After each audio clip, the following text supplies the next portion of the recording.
Di saat saya menaruh cinta yang lebih dalam sampai akhirnya saya mikirkan, oh ini mungkin jodoh saya ya, sampai akhirnya saya berpikir oh pasti menikah seperti itu. Tapi setelah itu akhirnya saya ditimpa musibah bahwa saya diselingkuhin seperti itu.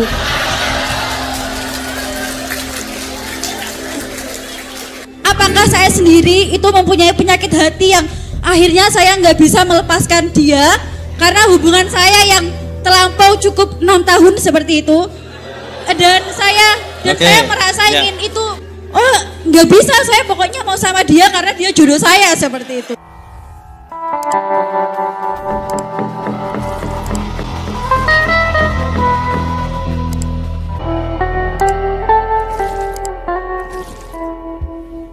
Sebagaimana janji saya kemarin, bolehlah kita buka sebentar kalau ada yang ingin curhat, menyampaikan sesuatu. Boleh bertanya, tapi saya tidak jamin bisa jawab. Ya kalau bisa saya tanggapi, kalau tidak ya jadi PR kita bersama. Monggo. Silakan Mbak. Ya baik, bismillahirrahmanirrahim. Terima kasih atas kesempatannya. Perkenalkan, nama saya Vira, Pak. Jadi pertanyaan saya itu, bagaimana pandangan secara filsafat dalam menetapkan cita-cita atau target?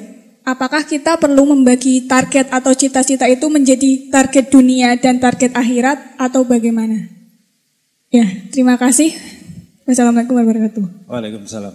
Baik, diawali dari Mbak Vira tadi bagaimana merancang cita-cita, apakah harus dunia dan akhirat.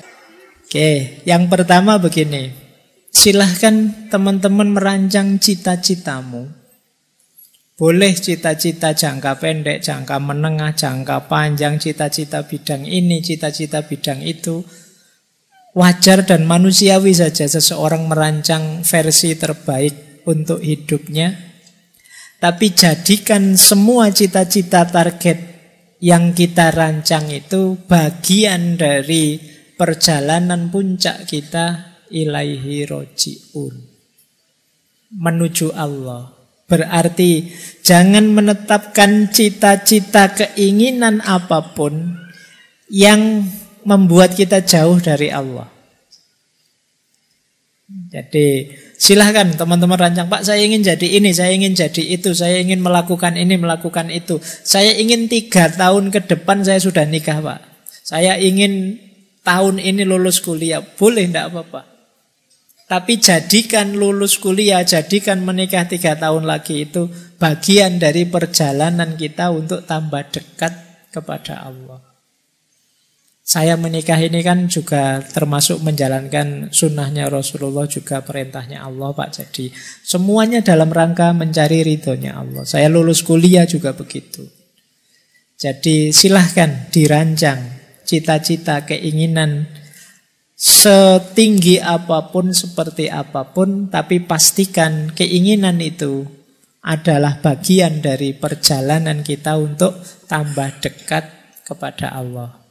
Jangan sampai kita tambah pinter, kita tambah sukses, kita tambah berhasil, tapi sekaligus kita tambah jauh dari Allah. Setiap level kesuksesan kita capai, semoga itu juga isyarat bahwa kita tambah dekat dengan Allah. Kalau tidak, itu tadi mungkin ada yang masih kotor dalam jiwa kita. Nah, itu Mbak Vira. Yang Putri, satu lagi. Terima kasih. Sebelumnya Assalamualaikum warahmatullahi wabarakatuh. Perkenalkan, nama saya Dela. Oke, di sini saya bertanya mengenai tentang salah satu syahwat yang negatif, yaitu mencintai melebihi Allah seperti itu. Ada sesuatu yang dicintai melebihi Allah. Jadi ini sebenarnya pengalaman diri saya pribadi sendiri. Saya sebenarnya itu pernah pacaran dengan orang gitu, laki-laki seperti itu ya. Selama beberapa tahun seperti itu. Di saat saya menaruh cinta yang lebih dalam sampai akhirnya saya mikirkan, oh ini mungkin jodoh saya ya, sampai akhirnya saya berpikir oh pasti menikah seperti itu. Tapi setelah itu akhirnya saya ditimpa musibah bahwa saya diselingkuhin seperti itu.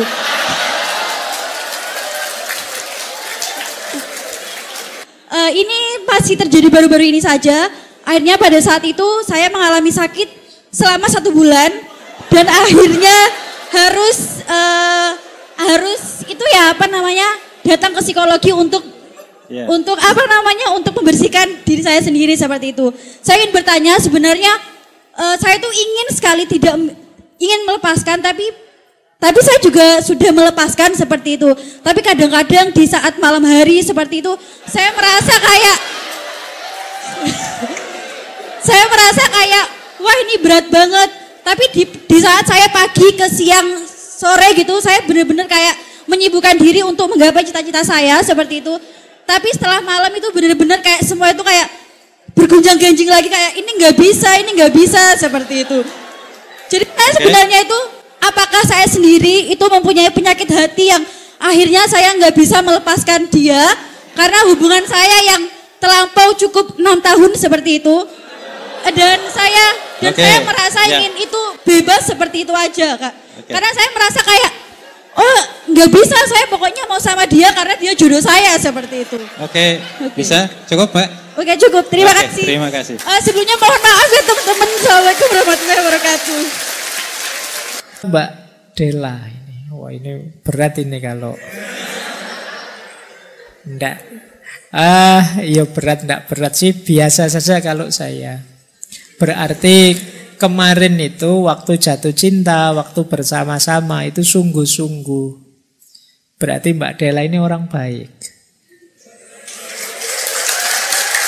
Ya. Nggak iseng. Jadi kalau dia bilang jatuh cinta ya memang cinta beneran, nggak palsu, nggak gombal.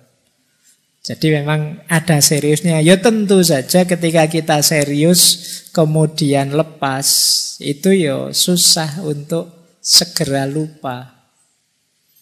Dan itu manusiawi, wong kita ndak amnesia. Ya tetap ingat terus tentu saja. Terbarang-bayang iya, wong banyak kenangan indah bersama. Jadi wajar. Dan itu jangan heran, itu nanti bisa sampai Mbak Dela tua itu teringat terus. Ndak masalah. Ingat itu kan ndak masalah. Tapi pastikan akal kita tetap sehat, jiwa kita tetap sehat, jangan nabrak norma dan nilai. Pastikan 3 ini saja, bahwa kangen tidak masalah, oke. Bahwa ingat terus, terbayang-bayang terus tidak masalah. Tapi akal sehat, jiwa sehat tetap hidupkan. Jangan nabrak norma juga, jangan saking kangennya terus melakukan hal-hal yang tidak boleh. Jadi apalagi kalau dia sudah dapat pasangan baru. Ya, itu lebih pahit lagi, lebih sakit lagi. Tapi nikmatilah rasa sakit itu. Nikmatilah rasa kangen itu sambil tetap memegangi bersihnya jiwa, jernihnya pikiran. Tidak apa-apa.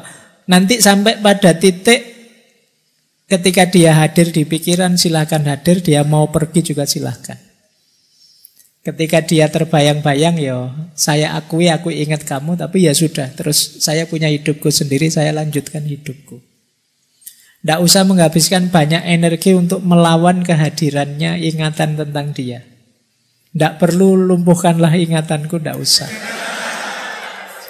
Ya. Jadi kalau masih ingat ya ingat saja, tidak apa-apa. Tapi terus biarkan dia lewat. Karena biasanya pikiran itu kalau dilawan dia malah hadir. Kalau misalnya sampean ya tak suruh, coba teman-teman malam hari ini tolong jangan berpikir tentang gajah yang warnanya pink ya. Oh itu malah gajah warna pink muncul di kepalamu. Jangan dilarang, jangan dilawan. Biar saja. Mau hadir silahkan, mau pergi silahkan. Jadi datang tak diundang, pulang tak diantar. Jadi silahkan saja. Nah itu lama-lama pikiranmu juga tidak akan menganggap itu istimewa. Lama-lama akan lewat, begitu saja. Nah, masih terbayang-bayang mantan ya? Iya sih, tapi ya biasalah itu. Jadi lama-lama jadi biasa. Tidak dipahami sebagai sesuatu yang luar biasa. Wong yo jangankan yang mantan, wong teman kita yang dulu, guru-guru kita yang dulu nempeleng kita, atau teman apa, itu kita juga masih ingat. Jadi Tidak ada istimewa-istimewanya kalau dia teringat terus. Banyak hal yang teringat terus kok dalam pikiran kita juga. Nah, jadi yang bikin teman-teman gelisah kan karena terlalu menganggapnya istimewa kehadiran dia di pikiran kita. Biasa saja. Itu menurut saya bisa lebih cepat membuat kita move on. Oke, silahkan datang, pergi juga silahkan. Jadi tidak harus kemudian kita posisikan ingatan tentang dia sebagai yang sangat istimewa, biasa saja. Nah itu bagi saya tips awal. Sisanya itu tadi ya, tetap pegangi akal sehat dan juga jiwa yang sehat, serta jangan nabrak norma-norma, aturan-aturan. Biar tidak menyesal nantinya. Baik, itu untuk 2 pertanyaan tadi Mbak Vira dan Mbak Dela. Baik, saya kira itu dari saya untuk malam hari ini. Kurang lebihnya mohon maaf. Wallahul muwaffiq, wallahu a'lamu bissawab. Wassalamualaikum warahmatullahi wabarakatuh. Waalaikumsalam.